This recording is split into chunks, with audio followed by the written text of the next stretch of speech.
Welcome back to The Experience. Today my guest is Steve Shulkins. He's a TV producer, local weatherman, many other accolades. Amongst those, he is my sponsor. Because of this guy, I learned how to relive life. God did that through me. Correct. Okay. Correct. Let's get that straight right from the beginning. Thank you for that. Yes, sir. And appreciate that. But without your guidance from God, I don't think I'd be sitting here at this table with you. So I love you, brother. Thank you for coming on. I love you too. Yeah, it's great to be here. I've heard a lot. I've seen them all. Yeah. Yeah, this is great. All 37. I'm number 38 now. Yeah. Wow. No, you're 39. 39. 38 popped out tonight. Oh, okay. 5 o'clock. All right. Ashley Morrison. Okay. Yep, well, we're popping paramedic 39 tonight now. That's it. Okay. Man. Are you 39 or how old? No, 63. Huh? Dude, I know I'm in age denial. You look good, dude. Yeah, right. You look like a pimp. You know, the funny thing is that the look thing, when I was 21, I looked 40.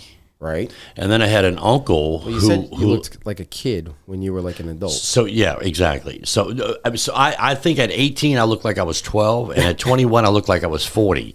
Okay, that's what happened. And now as I age, it really is getting better for me because now the older I get, in fact, we just had our class reunion in high school and somebody said, hey, you're finally looking your age. Huh. And no shit. So, yeah, but I had my godfather was 96 when he died.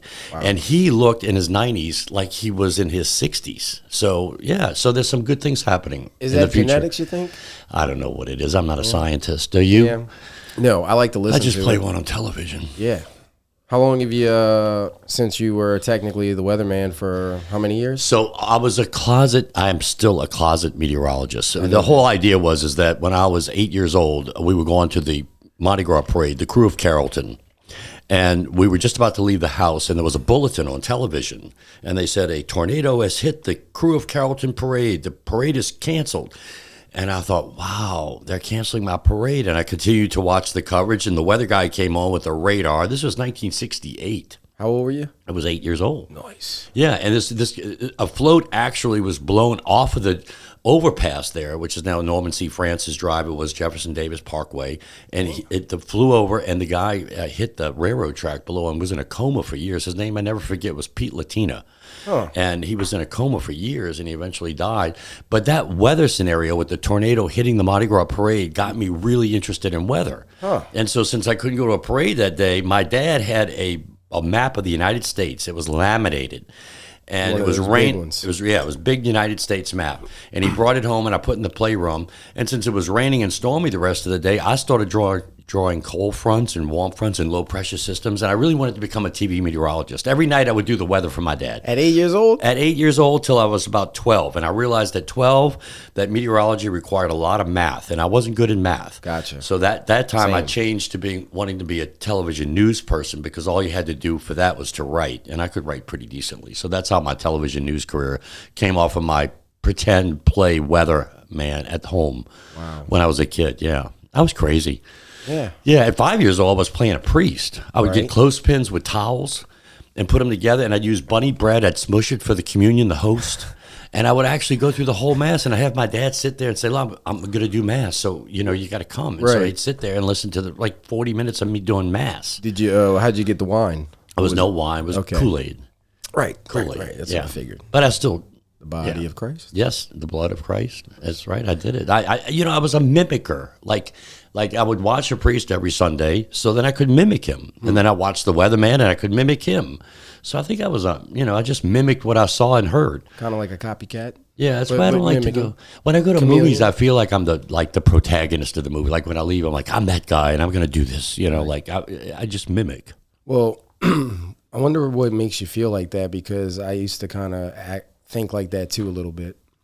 What makes me think like that? Yeah, I don't know, just the way I was made, I guess. I mean, I think we're all mimickers, and when we're starting off in life, we mimic our parents. Say this, Eric. Say that. Right. Say hello. Say goodbye. Trying to teach us too. Yeah, right? we're like parrots. Yeah. And not only do we learn words from them, but we learn beliefs and attitudes, and that's what got me in trouble. Right. You probably too, oh, yeah, right? 100%. I mean, So I just saw a quote the other day that said, "The illiterate of today are not the ones who can't read, but the ones who will not learn, unlearn, and relearn. And that's what I figured I've been doing since my spiritual awakening 11 years ago when I hit rock bottom. Was that the fact is that I started to unlearn everything I was told. I mean, I think we're all told, get into school, get good grades, be in the sports team, get awards, trophies, right. Get a good girlfriend, go to college, get a good job, find a good wife, marry, get a house, make babies, retire, and then die. I mean, I think we're all taught that that's happiness, and it can be happiness, but I think you have to learn how to be happy first. That's not going to bring you happiness. Happiness comes from within. We're born with happiness. Yes. The thing is that we're all told that this makes you happy, and she makes you happy, and that makes you happy. But no, if you find the happiness that you're born with, you don't have to go find it anywhere else outside of yourself. You share your happiness after that. You find happiness, you have it, you share it. What do you think for people that are like watching this tonight? What do you think is like the best? I feel sorry for them. That's what I do. Oh man, I feel sorry for people watching. They probably already tuned out, but no. Yeah, they might. No, I'm joking. Do you think that learning how to be happy, where does that come from? Because I feel like a lot of people nowadays, you hear them say, "Oh, I'm not happy. I'm not this. I'm not that." People aren't happy because they've been programmed to think that happiness comes from a good career, a good, house, job, money, fame, status. That's what we're taught in society. I mean, especially if you go to any of the schools around here, private schools, they'll teach you that. Climb that ladder. The more you climb that ladder, the happier you're going to be. And the thing is that I was climbing that ladder for years, and the more I climbed, the unhappier I was. Right. Not until I fell off that damn ladder and learned that it wasn't the ladder. Right. It was the fact of the matter is happiness is below, on the ground, humble. I didn't realize this, but the word hummus, humble, humanity all comes from the same word in Greek, earth. I remember you saying Earth that once. Sitting on the floor. I remember sitting on the floor with you when we did a couple of the steps because you feel like you're more humbled when you're on the floor. And grounded. Your good friend Mac McCall could tell you about how meditating on the ground and yoga and stuff. Yeah, Mac came last week and did meditation in the studio with me. Legit 10 minutes, and it's been pretty great. When you're down, you get up. Yeah, but I told him that throughout the meditation, I started seeing this white light, and then he said I was the light. So that I was like, holy shit. Yeah, it's a little wild. Light, darkness. It's so weird because there is light in darkness. Well, yeah, and there's darkness in light. In the Bruce Lee book, he talks about yin and yang. So you have good and evil, and you need them both to. It seems like everything's a paradox. Remember those things? You have to die in order to live. You have to give it away in order to keep it. Well, you have to suffer in order to get well. Those are all paradoxes that we've learned now. Is that nothing is black and white anymore to me. I mean, everything says a billion points on the spectrum, but we have been taught to pigeonhole things. Oh, you're Democrat. Oh, you're Republican. Oh, you're white. Oh, you're black. Oh, you're gay. Oh, you're straight. Oh, you're Christian. So it's these pigeonhole labels that get us in trouble. Yeah. Instead of you're Eric Falgo. I wouldn't put any attachment. You started off the show with saying producer, reporter, or whatever, but those are jobs. Those aren't labels. That doesn't explain me. No. More than that. Words can't explain anyone. I remember you telling me one time at one of the meetings that, the old self must die so that the new self can be reborn. I think that's part of the unlearn and the relearn. Right. The old self that you've been taught, the prejudices, the beliefs, all of this stuff that you've been taught by either your parents at home, your society, your media, your schools, your peers. Oh, Eric, this is cool. If Eric does this, it's cool. So I'm cool now. All of that has to go. You have to die to that old thinking, those old beliefs. I think right now, happiness would be to have nothing in my head. And lately, I just came off vacation. There's been nothing in my head. Did you enjoy it? So it's like people say, "How you doing?" I'm like, "I don't know. I'm just doing. I'm just." Did you actually take a vacation, Steve? I did. I finally did, Eric. It was great, and I wasn't disturbed too much by the clients. Did you work a little bit? Little bit, but not too much. But I totally unplugged. I went up to the mountains of Tennessee and northern Alabama, Chattanooga too. Huh? Chattanooga. It was beautiful weather, and then I came back here to the humid heat. They were complaining up there about the humidity. Oh wow! In Alabama, and it was like probably 30% humidity. This is high. And I'm like, this is not high. You should try 100% humidity, all day long, even at nighttime. You know what a dew point is? It's the measure of moisture in the atmosphere. Yeah. The dew points here can sometimes get to 80, which is like the max a dew point can ever be. Like in a hurricane, so humid, it's 80-degree humidity. Up there was in the mid 50s, and they were saying it was humid. It was, it was not humid up there. It was beautiful. It was great weather. Dude, that's crazy. I'm ready to go back because there's another heat wave coming here. Yeah, well, yeah. Somebody told me next week it's going to get pretty hot, right? Brutal. Like heat index is 120. That's like boiling. What do you think our hurricane season looks I think like? we could go fry some eggs and bacon on the pavement out front. 100%. What do I think the hurricane season's going to Yeah. look like? I don't know. I don't think you can. They predict them, but Yeah. sometimes they revise them during the season. So I know right now they say it's an average year because it's La Nina, La Nino. It's a good It's a good year for non-storms here, but that means the Pacific's very active. But it's already gotten off to an active start. We've had two systems already. They're out there right now, Brett and Cindy, but they don't seem to pose a threat to any of the mainland. Yeah, they're kind of naming them normal names right now. They're not Brett, all crazy. Cindy. Yeah. I actually covered a Hurricane Cindy when I was working at Channel 8, WVUE. There was a Hurricane Cindy that hit probably back in 1984, 85. And it was just a Category 1. It came through the city real quick one day, and I went out to the lake. There were some guys doing parasailing out there, and it was just a really bad, rainy, rough day. But it came through really quick. It was moving at like 20, 30 miles an hour, so it was just like 3 hours of a mess. Right. You used to have to get Airport out there. was closed for like 15 minutes, and Right. it was not, back then. It didn't seem like it was a big deal. I guess when it comes today, people are trying to overcompensate for the deficiencies of the past. For sure. They don't want to be caught in another Katrina. Right. After Betsy hit it, and I was like 5 years old when Betsy hit in '65. There was like, oh, we got to build all these levees. We can't we can't do this again. And people forget. And then Katrina came and like, oh wow. We got to build another set of levees, and so we get complacent. The human condition of complacency is pretty. Well, this city's always been kind of complacent, I think. Well, complacency is not that bad. Yeah. It's chill. Yeah. Are you chill?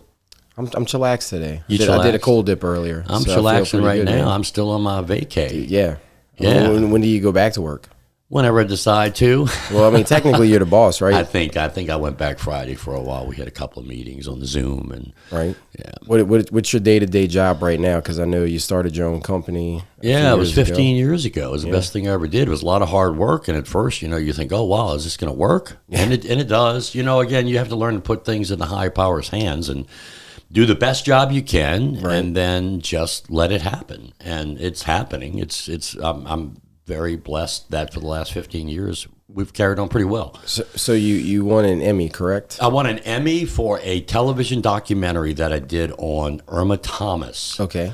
Our soul queen of New Orleans. Yes. Everybody knows and loves Irma. Yes. She's 82 now, and it was her 80th birthday a couple of years ago, and so we did it in conjunction with her 80th birthday. Oh, wow. And it won a regional Emmy, a Suncoast Emmy for best production. So I was the producer on that show, and we're actually producing another TV documentary. Don't think I can mention it though. Gotcha. I'm under Gotcha. Right. wraps. I told you earlier, but I can't mention it publicly yet. But when we can, Lips we'll are start sealed. talking Lips about are it. sealed. What do you? You know the guy very well. Okay. You know Yeah. the Yeah. guy. Yes. I do. Yes. Great man. Yes, he learned- saved my life. He Yeah. did for me what I did with you, and Thank through God, yes. with God's help. So, he saved my ass when I was on the pavement. Yeah. If I'm not mistaken, you saved my ass like a lot, but 2 times that I know of that are like the detrimental ones. Yeah, you pretty- still remember him? Yeah. I remember my bad past as if it happened to someone else, that old self that died. Right. So when I tell a story, it's usually like, it almost feels like the third person. I don't know if you're around kids. And you got your nephews. Yeah. and It's stuff. on the nephews. But and nieces we were right now. kids ourselves one day. But kids always talk in the third person. You ever notice that? Stevie's got a tummy ache. It's little like bit. They don't say the I thing. Yeah. But they separate. They detach themselves from. Oh, Stevie's hungry, and it's almost like I've gone back to that kind of thinking where it's happening to someone else, not really me. Because the I, the I must die. Yes.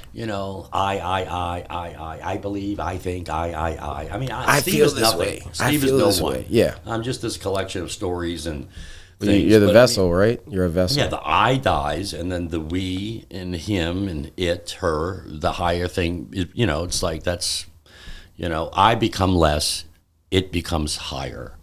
So that's why they said they put Christmas. Christmas falls on, 2 days after the days get longer and the nights get shorter. Okay. So now the days get that's when it happens after Christmas, and it says we must become less and he must become greater, and that's kind of the Christmas story, that the higher power, God, whatever you want to call it, him, her. Right. My God has no genitalia, by the way. So nice. Or it has all the genitalia. Right. Yeah. Oh, I remember and you. genitalia we not even know about yet. Right.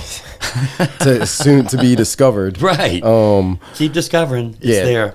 Well, You'll find it. Well, that's the thing about, like, in the meetings, a lot of people, when I guess they're trying to reach out to, like, a higher power, right? When they're first learning, some people it's God, some people it's like this cup, that handle. Mm-hmm. Anything but you. Yeah. Yeah, because I used to be my own higher power. Right. That got me in trouble. Yeah. I mean, I was the center of the universe. I was the general manager of the globe. Yeah. And I told you what to do, and if you didn't do it the way I wanted to do it, then too bad for you. I'm going to yell the hell out of you and it's kind of fire like, you and get the hell. Yeah, it's like when you told me I had to give up certain things or all things, but I couldn't, I was like, oh, well, I'll just keep this and keep that. And yeah, so it was fun. It's kind of funny, like, full circle looking back, how pretty much I had to give it all up. Yeah. Because none of it was good. You've done a great job, man. And I know that's not going to your head because you don't have much of a head anymore. Yeah, Well, no, I mean, just the ego, the edge got out. That's what ego stands for. Pride itself, right? Yeah, pride. I mean, like, it's not you. It's not me. It's God's talents working through us. Right. But God has worked miracles through you. You're a walking miracle. Right now you're sitting, but right. You've been telling me that since then. We all are. Yes. We all are. So I try to think about that a lot. I keep that in the back of my head because I'm like, man, why does he keep saying that? But then when I start realizing, like, the longer I stay in sobriety, the more I'm like, oh, I get it. I'm grateful for the crazy tragedies that happened in my life. All of them. Oh, yeah. It was the best thing that ever happened to me. Yeah. Yeah. Didn't feel like that at first. Yeah. I welcome them now today. Give me the next one. It's like, that's when you grow. You don't grow when things are going your way. You only grow when things aren't going your way, and you learn something. It's growth. And they say pain is the touchstone to growth. And so to undergo pain, but pain and suffering are different. Pain is inevitable. Suffering is optional. Right. And that's to identify with the pain. I know a lot of people in pain. You look at a Super Bowl and they're in the fourth quarter of a long season, and then they're tied and they're trying to win, and the guy's all banged up, but he's not suffering at all. He's almost in glory. Yeah. So go figure. I got a person climbing Mount Everest. They're in a lot of pain. But man, they're not suffering at all when they get to the top of the mountain and say, "Here we are." The dopamine rush, and exactly. So pain is inevitable, but suffering is optional. Is pain and love the same feeling? Pain and love are the same feeling. Wow. I don't know. You asked me what love is, and I couldn't tell you. I don't know. It's almost like asking me who God is. How do you describe God? It's like describing the color of green to a blind person. How do you even start to talk about green? I don't know. You say it's loud or it's low. Right. And then when they see, they're like, oh, it wasn't loud at all. It was like, it's like, how do you describe the fragrance of a rose to somebody? How do you put that into words? That's the same with God and love. And love and God, to me, are the same. Right. I mean, love is everywhere, in everyone, and everything. I mean, love and God, hand in hand. But I mean, to define love, how do you do that? Some people try. Yeah. I mean, a lot of people have tried. Lots of love songs, right? Yeah.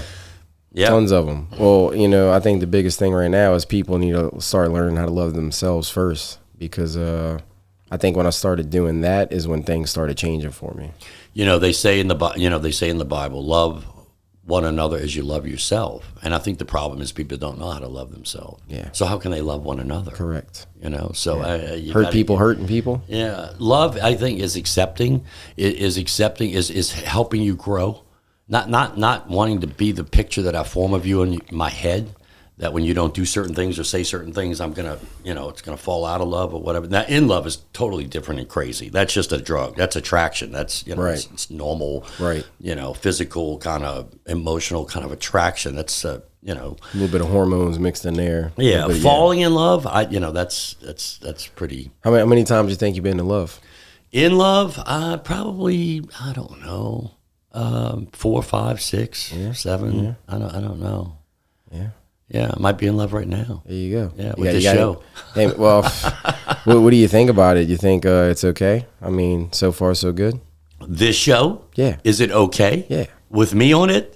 Well, Hell yeah, no. dude. I mean, with that shirt, it looks great, man. I think I wore this shirt because this is a bright show. This is the first time I wore this shirt. It's got cufflinks. I didn't realize it had cufflinks. What kind of cufflinks you got? Well, I don't know. I just stuck something in there because I didn't know when I bought it that I thought it had buttons like all other shirts, and I'm like, "Oh, this is cufflinks." That's a Mag Daddy shirt I right don't there. really. I just have a couple of sets of cufflinks. It looks like it feels cool. Yeah. So we get a close up of that there, Chris. Boom. Oh no. Yeah. Okay. Yeah, you can zoom that right there. It. Okay. Yeah. What's next for you? Probably getting something to eat after this. Where you want to go? I'm very short term, huh? You try Well, to ask I mean, me like what, with your what career. life Well, is no, next? your career. Because career. right now, like I know you said you're working on something big. So how long has that project been? It'll probably be 6, 7, 8 months. Probably to take to do a television documentary, you have to interview several people. You have to do a lot of research. You have to find a lot of old video, a lot of old film, a lot of old pictures. You have like a team doing that with you? Or I've got a couple of people helping me out. Gotcha, Yeah. So that'll take some time. So hopefully that'll be out maybe by Christmas. What's that going to come out on? It's public television, WLAE TV, which is one of the 2 public TV stations in New Orleans. Mm-hmm. That's crazy. Yeah. Crazy. It's wild. It's wild. I'm excited to see it. Yeah. I'm excited to do it because we've talked about who it is. I can't tell you just now, but if I did tell you, I'd tell you that this guy, again, I said earlier, he saved my life. Mm-hmm. He saved my ass. But he saved a lot of people's asses, and he actually opens up and he talks about that, you know. That's awesome. And he also has been great with the community, great with kids, teaching kids, and he's a household word in New Orleans. Yes. So he's got many accolades. I mean, he's the businesses that he had. Yes. Or the one big business, right? Yeah, and he lost it due to you and I's symptoms of the G. Well, like you want to, like, how about we touch on that a little bit with like maybe different addictions? Like, what do you think? I'm cross addicted. I'm addicted to everything that feels good but ultimately kills me. Right. Yeah. Why do you think that is? Do that work, sex, drugs, alcohol, gambling, whatever. Why do you think so? I think because there's a hole in my soul that I think I try to fill up with everything other than what it was made to be filled with, and that is that higher power God that we were talking about. That love? Love, God, yes, exactly. Yes. So I was filling it up with anything. Workaholism. I mean, they're all addictions, you know. Right. You can make this show an addiction for yourself. You can make your career an addiction. You can make your spouse an addiction. You can make your religion your addiction. You figure it out. There's something filling up your hole right now. We gotta figure out what it is so that we can fill it up with the right thing, right? I mean, well, it's like you said, the spiritual, because I was always going to the gym before the meetings. Yep. And so you're like, well, you need to work on that spiritual gym too. And so it's a spiritual gym when you go to a 12-step room, right? I mean, it really is. I mean, you feel it when you leave, just like the real gym. And it's the same attitude sometimes when you go to the real gym, you say, oh, I'm not in the mood for this. But then when you go and you do it, you're like, I'm so glad I went. 100%. It's the same thing when I talk to sponsees and they say, I haven't been to a meeting in 2 weeks. I'm like, 2 weeks? I said, when have you been to the gym last? Oh, yesterday. Yeah. I'm like, okay, well, you got to do the same thing. Mind, body, and spirit. Yep. Mac teaches me that all the time. He reminds me mind, body, and spirit. I feel like, of course, my body's over the hill now, so I don't think. Well, I think if you started to train it like you do everything else, I think you can get a little something. Yeah, I'm doing it. I'm doing some. I'm working out. I'm biking. I'm running. I'm walking. I'm doing weights. If you keep doing that, I mean, you'll live a lot longer. And I'm not into living longer. I'm into living better, right? I mean, a life that is 30 years but has witnessed and experienced everything is much better, I think, than a life of 90 years in which that person never ventured out at all. You know what I'm saying? Like, I think it's quality, not quantity. Correct. Who wants to say lived to 90 years but didn't do much? I don't think that's going to be you, though. I don't know what it's going to be for me. I don't know. I mean, I don't know. I don't care. I'm not predicting it, and I don't have any desire for it, if you know what I mean. Like, there's no goals in mind other than to finish this show and get some dinner. Right. Yeah, that's short-term thing. I'm not thinking about... Well, like you said, you can't go back in the past. You can't predict the future. Just gotta live right now. When you live now, you're living really in the God moment, right? I mean, now is all we have. This moment. Correct. If you feel my back on the back of this chair and my seat in this chair, and the air that's filtering in this room, and the words, but I could be thinking of how much longer is this show going to last? Where am I going to go eat after? What am I going to do tomorrow? Oh, I got this thing next week. It's so hard for a human to be in the now. Right. We're either thinking about the past, which brings regret, or we're thinking about the future, which brings anxiety, right? Correct. So the now brings peace. Correct. And I choose peace right now, today. I'm not perfect all the time like that. Right. But, because we're all, human minds are made almost to function in the past or the future, not the present. But we have to train ourselves through meditation and what have you to be in the now. So because of the way we were brought up, raised, we are living in the past and the future? Yeah, and it's not just our parents' fault. It's their parents and their parents. It's It's our programming, right? It's our programming. They got it from their parents. They got it from, on and on and on. From the very beginning, it was a whole bunch of, missteps along the way. Well, our generation today is probably the most misstepped generation because we inherit all the missteps from the generations before. So unlearning is probably more important today than it ever has been, to unlearn everything that you've been taught. Yeah. Well, most of the shit I did in my addiction was subconscious from childhood stuff. Yeah, things happen in our childhood that we probably want to bury, and we do because we don't want to go there. But that is where the work is to be done, right? So you unveil that. You really begin to know who you are by what has happened to you, and then you can put it all in perspective. I mean, when we did all those extensive lists, the steps. Yeah. Inventory. Yes, the fears, the resentments. We did the defects, and we did all those lists, and that's an inventory. And inventories are scary, man. Who wants to look at their dark side, right? They want to hide that shit. It's like. But that's the shit got me where I was. That's where the growth happens. Right. When you get it out, expose it, put the light to it. And then you just release it and say, it's no longer with me. That's when that old self dies and that new self becomes, and that new self doesn't carry that old stuff around anymore. Correct. It's gone. There's an old story. I don't know if I ever told you this story, but this little girl in South America said she told the priest that, I'm speaking to God all the time directly. She said, that's good, little girl. Everybody talks to God. She says, no, I'm really talking to him. I hear his voice and all. And so the priest brought her to the bishop, and she told the bishop, yeah, speak to God directly. I hear his voice. And the bishop says, well, if next time you talk to God, you ask him what I said in my last confession. And so she went off and she came back to the priest, the bishop, and the bishop says, did you ask God what I told you to ask him? He said, yeah, I asked him what you confessed in your last confession, and he said to tell you that he forgot. Isn't that crazy? But you forget, You ever hear those people that say, I can forgive, but I can't forget? Well, you haven't forgiven. Yeah, right. Unless you've separated yourself, you can't forget, no. But when you remember it and you bring all those old emotions back into it, then you haven't forgiven. Correct. You got to let it go. Yeah. Let it go. And believe me, you and I have been through a lot in our lives where we had to let it go. And sometimes we want to take it back up again. But that's when you say, that's a hot coal. I'm not going there. Not going to do that again because I know what it does to me when I pick it up. It's going to burn my fingers and my soul. Yep. I like putting my hand on the stove a lot. Am I talking too much? No, it's great. Yeah, you're not talking much at all. Well, I was gonna drop some Anthony DeMello. Oh, I've been dropping a few. Yeah, I've been dropping some DeMello all night. I'm pretty sure when I was talking to Mac in here, he knows who that is. But it's just what he said.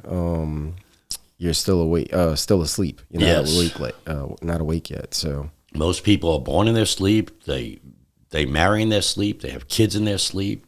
Work in their sleep. And the thing is to wake up. Wake up. What does that mean? I mean, that just means to be fully aware of you as a human being and what's going on. It's awareness. Awareness. The guru says that's what it boils down to is awareness. What are you aware of right now? How are you thinking? Are you aware of what you're thinking? Are you aware of what you're not thinking? It's more than being an alert. Right. It's way more than that.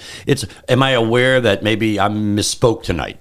Am I aware that, did I not? You're aware. And then the minute you become aware is when you do a correction. It's like you know. Well, I noticed like every time I relapsed, I became more aware of things because I kept trying to go against it, thinking that I could do it on my own. And then once, you know, something would happen and we would like pick back up and start again from zero, it's like I kept learning, like, oh, so I feel like right now, like this day and time, I'm probably like the most aware I've been so far. Of course, you know what my sponsor tells me I do all the time is he says I think too much. Yeah. Oh, yeah. I analyze too much. And I think I keep it pretty simple, you know. I mean, I like the quote. Remember, Mac reminded me a couple weeks ago about the only thing I know is that I don't know. Well, my favorite one is, that's true. Remember that? Yeah. Well, you have a lot of good ones. I'm trying to think of the one that, and of course, like now it's going to draw a blank.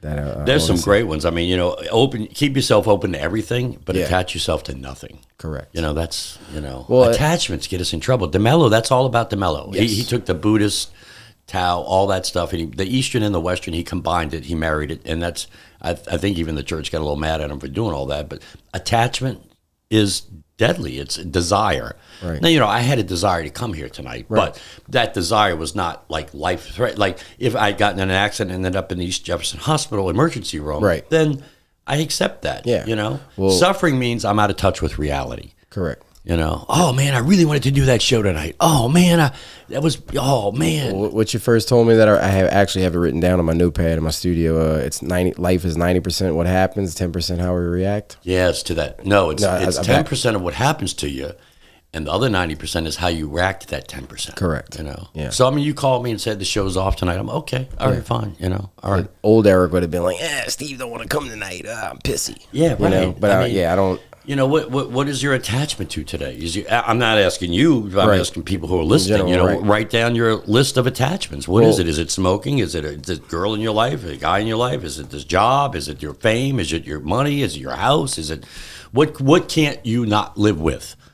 You know, and that's what you're attached to. I mean, could you give it all up? I mean, there's lots I couldn't. I mean, I would say, but there's a lot fewer today than there used to be. Right. And then I realized, you know, that those attachments were holding me back from being happy. Yeah. From experiencing love. You know. I noticed that when I gave it all up, everything pretty much changed. You know. And I think we choose like attached. You were born again. Yeah.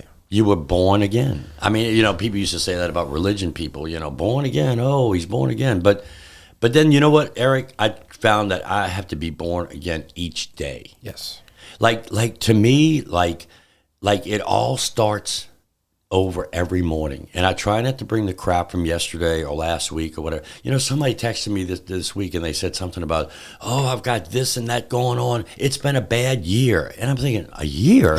You take it that a year? Like, I even get like crazy when people on Monday say, oh, how was your weekend? I'm thinking, my weekend, which one? The one that just passed or which one? You know, or like 2 weeks after Christmas. How was your Christmas? I say, what year are you talking about? Right. You know, like, it's over. At that point, yeah. Once today's over, you don't bring this shit into it. But that's the problem that I live with. Right. Because my problems never went away from day to day. They just kept coming in. You know, I would just invite them in. I would welcome them in. You know, like, keep those problems coming. You know, pile them up and bring them into the next day. And then, can you imagine what it was like for whatever human was the first human that ever lived on this earth? What it was like to go to sleep for 8 hours and wake up and then call this to yesterday and come up with that word, and then tomorrow would be I mean, how did that even? I don't even know if they how did that even first start? I mean, we have made it really complex today. We built the calendar, we built the watch, and we built time, and we built studios, and we built the digital, and we built the airplanes. You know, but still, you know what we don't do? Have we really found happiness? Have we found happiness? We built all these great technological wonders, but we don't. I don't know if we're happy. Have we built happiness? We can go around the world in like 12 hours on an airplane. Do you think happiness comes with like all this other shit that's attached to it, like the media and all the phones, the technology, the clothes? Like, do you think that makes people happy, or is that just a... Well, you'll have to ask them. It doesn't make me happy. I mean, I could be without a shirt on tonight and be happy. I could be... We could have did a podcast like that. Cool. Maybe you should check in, especially, I actually have a guy that I'm interviewing in the next couple of months. And a nude podcast? Well, no, he's actually like TikTok famous for cosplay. And we're probably going to dress up like Spider-Man. Oh, it's costumes. Okay. But he's like a famous Spider-Man. Oh, okay. It's kind of wild. Okay. Yeah, I like that. You'll have to let me know when that's coming up. I want to check it out. Yeah, dude. Yeah. You're doing a little tease there, huh? A little plug for the future show? Man, you know, like just get people hyped up about stuff. So the show's doing well, huh? It's doing pretty well. Millions and millions of viewers. We're getting there. It's over 5 million, I understand. That's I don't do any show. Getting close to Joe Rogan. Yeah. Really close. I don't do shows with less than 5 million. How does one get there for somebody trying to start? That would be a good question. You for just you to start answer. and you keep doing it, and then you go with it wherever it goes, and you do the best you can. And again, you let the rest in God's hands, right? I mean, yeah. I mean, 5 years ago in one of those meetings when I said, "Hey, I want to start doing a podcast," you said that, and I laughed. Yeah, because I still had like $100,000 to pay back. Yeah, right. Yeah, but and I didn't know how I was going to do it. Yeah, you did it. Yeah, and this is a great gift. This is something I know. This is God's talents that He gave you. There's no question that you have a talent for this. Well, I feel like I told you before that I don't know, maybe part of the reason why I'm still here per se, because clearly I should have not been here twice that I know of. I don't know. I just feel like this is like the purpose, you know. Yeah, you find the purpose, and then sometimes the purpose changes. I want to hear what it sounds like with the headphones, right? We got rid of the headphones today. Yeah. First episode. First episode without headphones. How do you feel? You feel a little bit more 3D. You like this? I feel like because obviously when you hear yourself speak, it's weird. Yeah. Because compared to not wearing headphones, but you tend to talk different when you hear yourself. Well, I feel like it's more like. It's a hard thing to say. Laid back? Not laid back. Like you just feel like you're in that, like you're in this experience now. Like you just boom. So we did this when I was in radio. We had headphones, like I said earlier, to hear the callers or commercials. Mm-hmm. And you have neither? No, okay. Not yet. Oh, we have a caller on the phone right now. Let's take that call. Hello? Who is it? Eric? Steve? Can you hear me? Yes, go ahead, caller. Who is that? This is, Yvonne from Gentilly. Oh, hey, Yvonne, how you doing? I'm great. I listen to your show every week. Thank you, guys. How's it going over there in Gentilly? Oh, it's hot. Real hot and humid, yeah. Is the dew point... See what this did? Yeah. It made us do this. That's interesting. Yeah, I'm glad we did. You said it was going to go somewhere. Yeah. Where's it going next? What different things do you have on the agenda? Nothing? You mean other than dinner after this? Yeah. We're going to go to dinner? Yeah. We're going to go to dinner? Yeah, if you want to. Yeah, let's go to dinner. What do you think about the monkeys with the headphones? The monkeys with headphones. Do you think that happened back in the prehistoric days? I don't really know, man. I think I don't really know what to think anymore. I don't think at all. It's true. Why do we think? Because we have a mind. Mm-hmm. I used to say that the only thing that separates us from the other animals in the world is that we have a free will and a mind. Mm-hmm. And I'm not sure if that's a good thing or a bad thing. I mean, it's certainly, listen, you remember that commercial for the United Negro Fund? It was called A Mind is a Terrible Thing to Waste. Yeah. So I came up and edited that down to a mind is a terrible thing. Correct. Now, look, it can be a great thing. Yeah. Cures for cancer, cures for other diseases, that kind of thing. The airplane invention, wonderful minds did that, right? But on a day-to-day basis, don't our minds, your mind, my mind, get us in trouble? All the time. It's our thinking. Used to. Stinking thinking. Yeah. I mean, we've gone from stinking thinking from a 10 down to maybe 2 or 3. Yeah. And sometimes it peaks at a 10 real quick under a certain situation. If you're stressed, things are happening in your life, you think you might stink because, Well, the problem with my mind is it doesn't stop. So the ADHD mind? Yeah. Yeah. Just everything. It just all the time. It's still... I've calmed it a lot. I've been trying to do different, Mac's been showing me meditation. I've been working on breathing. The cold dip and the sauna have been helping a lot because I feel like when I'm in there, everything just kind of stops. I don't know. You and I have been knowing each other for 6 years, 7 years. Yeah. It's been a long time. Yeah. But I can tell there's a big difference in Eric from... Right. Yeah, he was... Old Eric with the hair. Well, I don't know. It was the hair. It was the brain. Yeah. That was... Well, you and other people helped me retrain how to do the brain. Yeah. How to because I didn't know any of that, So I do nowadays, I'm practicing the 12 steps and I'm trying to do the best that I could do.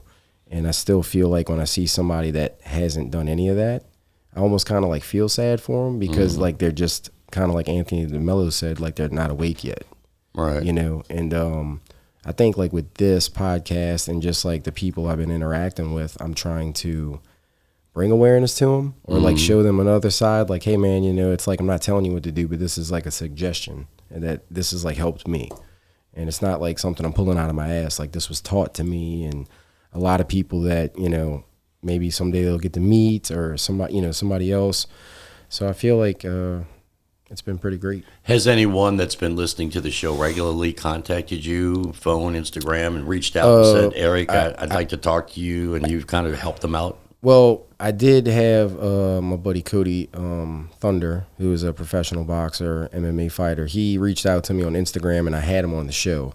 And I don't know per se if I helped him, but he liked what I was bringing to light, because he compared it to JRE, and he made it seem that, you have all these different people, on the show. That's hence the name ADHD Experience. It's different walks of life. Yeah. We have football players, we have actors, we have, politicians, all these different people, but it's different perspectives and these different life stories. And this guy resonated with someone, which I was, that was the job that, I was supposed to do. I think all addicts probably have ADHD, right? Wouldn't you say that? Well, they said most of them do, and they said ADHD stems to being an addict. So if you have ADHD, you're more likely to become an addict. Yeah, I think everybody's got a little bit of ADHD. Because it causes depression. Yeah. Yeah, well, some people have ADD. ADHD, and there's another A. Yeah, something. Dr. Ryan Astaris, I had him on the show. So we have labels for all kinds of different attention. Well, because if you're hyperactive like me, that's ADHD. I'm like that. Yeah. Or I used correct. to be like that. Yeah, for sure. I'm chill tonight. Well, now you're chill, but I mean, normally I think you put all of your energy, your ADHD, into your job. So you put remember, we became addicts to other good stuff. Yeah. But then sometimes we can do it too much. Addicts have Balance. been very successful business people, talents, Yeah. I mean, you go back even to the days of Mozart and Beethoven, they had ADHD issues. For sure. I mean, addictive personalities. When somebody puts their mind to something, yeah. and they can create a masterpiece. Well, like you said, when you were 8, I mean, even when I was a little kid, I always felt like I was different from most people. I went to Catholic school for a little bit, but I didn't feel like I fit in. And I also... Don't you think everybody feels like they're different? I don't know. I mean, I don't know. I haven't interviewed all 8 billion people in the world, but I mean, everybody's got to kind of feel you're born alone in this world, and then you die alone in this world. And so when there's only one Eric Falgo. I mean, there are things that you and I share, a lot of things that you and I share, right? Correct. But then there's some things that we don't share, Right? And you may not share that with anybody on this planet. You are in itself, right? Unique, one and only. Now there are a lot of things, and that's where we find our commonality, right? Is when we sit down and go, "You do that, really? Yeah, I do that too. I'm hooked to this," And it's like, wow, I never knew somebody that did that. And that's what brings these 12-steppers together. Is that when you talk to somebody that's experienced the same thing, like, I mean, if I told you about a broccoli addiction, and you'd say, "A broccoli addiction? I have no craving for broccoli. I don't sit down and eat broccoli 10 times a day." Yeah. Do you? Could you identify with somebody like that? Could you actually offer them hope? I don't know what it's like to eat broccoli 10 times a day, But other things I was doing 10 exactly, times. Exactly. And that's where we meet at. Right. But there are things that we have got to individually, I think everyone in and of itself is unique. We share a lot of things, right? Yeah. Where we all have fears. We all have some prejudices in us. But there's something that's different in each one of us, right? Well, they say we all have like a special thing. Yeah. Yeah. So. And then God's in all of us, right? We're all shot through with the DNA of God, and we just find that in God. We think God's up there or out there. He's in us, right? Correct. I mean, God's in you, Yes. and I see God in you, and I love God in you, But it feels good. Yeah, It took a long time. feelings. You like feelings? Oh yeah.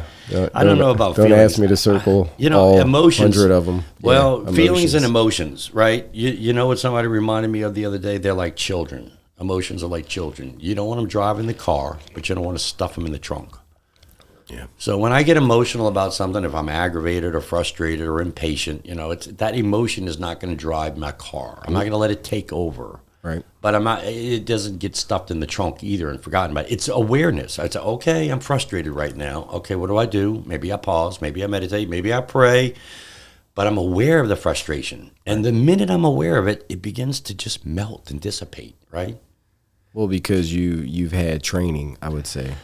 It's it's just waking up. It's just awareness. I mean, my frustration used to carry over so much that I never was aware of it, that I would just go through it and do it, and it would get worse, and then it would lead to all these bad behaviors. I remember you telling me that anger feels good. And then a few times I remember getting really pissy and just going, "Oh shit, that could almost feel like a drug," you know. And anger is a big drug, isn't it? I mean, Yeah. you've seen people. I think that's probably one of the reasons why I'm not like coupled married today, is because I don't want anybody to see my anger come out. Like because I mean, I remember as a kid, it was pretty cutthroat. Yeah, it was pretty bad. I didn't like that part of me. Yeah, So I don't know, but I haven't been angry in a while. You want to make me mad? No, man. I Try. don't want to see you turn green. I haven't got mad in a while. I don't know what it'd be like. That's a great feeling. I don't let myself get mad. Right. Well, Anymore. you practice all the steps to put yourself in a position to not get mad. And even if somebody were to try to piss you off. You can't, nobody can piss you off. You allow them to piss you off. You're given the choice to them to piss you off. You could say, I'm not going to let that piss me off, but people let them piss them off. But isn't that horrible? Then they're winning. Yeah. And it's like, resentment is like drinking poison, expecting the other person to die. If you're pissed at me and I'm just going out having a great time and you're sitting at home pissed at me, right? Who's losing? You. Mm-hmm. So let it go, right? Well, resentments lead to all kind of other stuff. Oh, it's horrible. Yeah, it's like cancer. It'll just keep festering and festering until it's just out of control and it eats you alive and from the inside out. Yeah. Let it go. I mean, the minute I get a resentment, and I get them, again, I'm aware of it. Up, there it is. It's coming up. Yep. You got to put it there. Up, I got to see it. I don't stuff it, but I don't let it control me. Right. And there it is. And I pray and meditate. And within seconds, maybe sometimes 2 or 3 minutes. Well, but those people that carry the resentments for years. Oh, I don't talk to him. I still don't talk to him. It's been 30 years. I don't talk to him. I'm like, 30-year resentment? Where is that living? In your heart? In your head? Where? And then, let it go. Do you notice the difference between kids and adults? I think I still want to be a child because being childlike is what we've been told to do. Yeah. Not childish, but childlike. Right. Two differences. But you ever see children get a resentment? Like Eric hit me, and then I cry and I yell, "Mommy, Eric hit me, Eric hit." 10 minutes later, I'm laughing and playing with you again. Yep. You see adults? Oh, I don't talk to him. I haven't talked to him in 20 years. I don't talk to him. Yep. It's like you carry their own brother. Where's the child that says, in 20 minutes, it's over. The resentment's gone. I love you. Everything's fine. Yep. It's a choice. Everything's a choice, right? Well, yeah, it is. Or like the king baby syndrome. Remember that list? Mm-hmm. I think it's like 29 character defects. Yep. I think I had like 27 of them. Yeah. And there are hundreds of defects. You can go down a list and look at them all and then rank yourself, Are you frustrated is a defect or something? And is 1 to 10. I think we ranked them with you. Yes. And then you work on the 10s first, of course, and then the ones, Well, my biggest thing that I do nowadays is, besides the breath work, is I still say the serenity prayer a lot. God, grant me the serenity to accept the things I cannot change, the courage to change the things I can, and the wisdom to know the difference. Yeah, man. I was going to close out with that. God damn. Oh, well, maybe it's closing now. Is it closing time? Yeah. I mean, closing it's actually getting pretty close, man. Oh, no, who's counting? Who is really counting? But it really is. It's taught me a lot, having to go down to hell to get to heaven. People say, "Oh, they're worried about the next life. Is there life after death?" Why don't you worry about if there's life before death? Yeah. But again, most of them are sleeping. It's the Jehovah's Witness knocked on my door today. She says, "We got to prepare for that afterlife." I said, "Why don't you prepare for this life? It's the one you've got right now." Well, it's kind of like people trying to go to Mars. I'm like, well, why don't we try to save this planet first and then go to Mars? I mean, destroy that one later. Yeah. I mean, it's just kind of funny. Like, people are so like they just don't want to be here in the now. They want to just go somewhere else, and I think that's crazy. Well, people think I'm crazy, Eric, because I have literally said this a lot, meetings and even out in places. I am nuts, certifiably nuts. But heaven is on earth. I'm in heaven now. Yeah. It's not a place to go later. You can make the decision to make this heaven now. Don't let things bother you. It's heaven. I've never thought I could be this happy on earth. I thought I had to wait till I die and went to heaven to be this happy. But I guess I died to the old self and went to heaven. Well, it's like it's happy. It's like, happy is not this fun thrill. Oh, a ride, Right. those are fun and thrills. And when you cease doing it, like if you want to go boating or skiing, you know, it's like as soon as it's over, it's it. It's all, yeah. Then you're back to your old self. You know, I see these people, I guess they're just trying to keep their mind occupied. I'm playing tennis in the morning. I'm playing golf in the afternoon. Tomorrow I'm going canoeing. I'm like, that's good. That's fun. That's thrills. But they're totally depressed and miserable in between their fun and thrills. Yeah. They might even be depressed while they're doing it. But they are, but they're just distracted. Right. Distracted. Right. So, you know, I find happiness is like pure joy. It's serenity. It's peace. It's not fun. It's not thrills. It's a whole different kind of correct joy. I've tried to become less chaotic because I used to move around really quickly, and now I try to like balance it to be calm. And I've noticed the more calm I am, I've actually slept. I've been sleeping like 8 hours a day, and I feel like that's like completely changed the way that this thinks. Yep. Because for a long time I was sleeping 4 or 5 hours. Sometimes I wasn't sleeping at all. You know, you've got to be good to yourself. You got to sleep well. You've got to eat Yeah. well. You've got to, you know, what's the halt thing that we were taught? Angry, hungry, Yeah. angry, lonely, tired. Yeah. Is when you stop and do something. If you're hungry, eat. If you're angry, count, slow down, pray, meditate, walk away.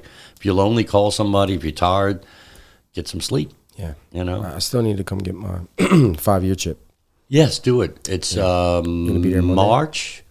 What's the date? 3/21/18. 3/20, that's right. Birthday. Mac's birthday, too. Yeah, man. Yeah. Come thought that was kinda Monday. ironic. Somebody else is coming Monday. Dave's coming Monday. Okay. Disco. Disco? Yeah. All right. I seen him a while back. He's doing good. Yeah, he's doing good. I talked to him today. He called me. He's going to be there Monday night. Okay. He doesn't come much, but Monday he'll be there. Yeah, I think he, you know, going back to people like thinking this and thinking that. Not saying that he thinks he's better than everybody, but I think he's kind of. What if he's watching right now? Hopefully, I mean, hey man, you know, I'll get him to come on the show one day. Hey, we're all full of crap.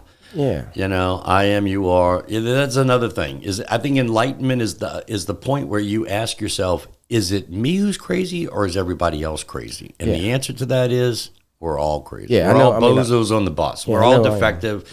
You know, at dinner parties or wedding receptions, I walk away from people when they start talking about people because I'm like, God, what is it?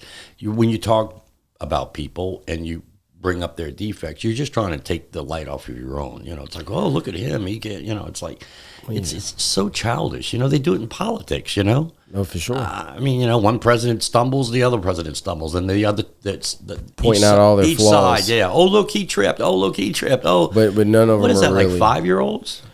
That's Yeah. childish. Yeah. That's not being childlike. King That's baby childish. syndrome. Yes, exactly. It's pretty sad. Yes. That's the world we live in. Well, the world we live in is exactly the way it's supposed to be, right? Because nothing in God's world happens by accident. It's all, you know, but we just accepted it. We don't get bothered by it. I mean, I watch the news and because I was a former news person, I guess, I don't know, but I don't get emotional about it. I don't go, oh, wow. Right. Oh, that side is best. No, that side is best. It's like, what? The side that yells the loudest is the right one? You know, it's like, Yeah. I think. I don't, no. I mean, it's just, I just watch it without feeling anything as far as like, oh, that's terrible. Oh, that's good. That's bad. I don't judge. Well, it's like we talked about one time when I think somebody had passed away, and you were kind of trying to explain to me, you know, about death, and you know, because like a lot of people relapse when someone dies, and because they don't know how to handle it. But it's like I feel like ever since, you know, I did get sober, I don't know, I just don't look at things the same way anymore. That's another thing I think I've probably been taught in this program, and DeMello helped. He's got a page on this, and he says, this is where I'm going to get real radical with you guys, is that death's another thing that we've been programmed to think is bad and sad. You know, you know, and I've buried enough people in this program and outside the program. I've buried parents, I've buried relatives, best friends, and it seems like the more you go through death, I don't know, the more you accept it and say, okay, we're all going there. We're all going to die. It's okay. You know, why do we cry when someone dies? Oh, I'm not going to see them anymore. Well, death ends a life, not a relationship. You still have that relationship with that person. Everything you did and said with them is still there. I mean, the history's there. You're going to miss them? Well, that's selfish. That's self-centered. Well, I want to see them again. And I think a lot of people freak out and cry at a funeral or because of death is, oh, shit, that's going to happen to me one day, huh? Yeah. And that's when I really, oh, shit. Oh, because a lot of people aren't living right, or they're like, oh, shit, maybe I need to start living right to, you know. I've died before. I'm not going to be scared to die again. Yeah. Yeah. Yeah. You know, only 4% of people supposedly in the world want to know when and how they're going to die. They did a survey and said, would you want to know when and how you're going to die? And 96% of the people said, hell no, I don't want to know. Because, I mean, if you were given that information, Yeah. Your life would probably be a little different. you would live differently. And you know, another good book is Tuesdays with Maury, where Maury tells his former student who's writing this book on him about, you know, you have to learn how to die in order to live. You learn how to die in order to live. And I mean, that makes sense too, you know. I mean, once you start learning how to die, you know how to live. It's a great movie, great book. I like it. Yeah.